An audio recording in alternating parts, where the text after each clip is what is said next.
Hello everyone, how are you? Let's start this video, okay? Good morning everyone, respected principal and honorable teachers and my dear friends. I am here to present a speech on the auspicious of 26th January Republic Day.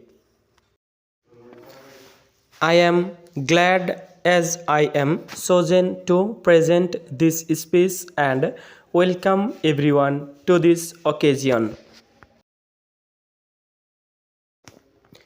Republic Day is not just a day for celebrations but a great reminder of the values that our Constitution came into force,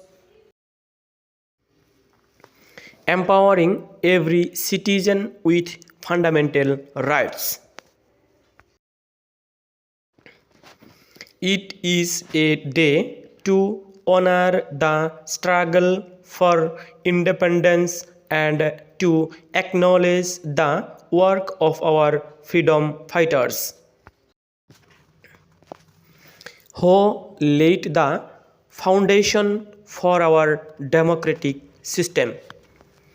Let us take a moment today to reflect on the responsibility each of us carries in ensuring that our nation continues to thrive in peace, equality, and justice. Thank you. Jai Hind, Jai Bharat.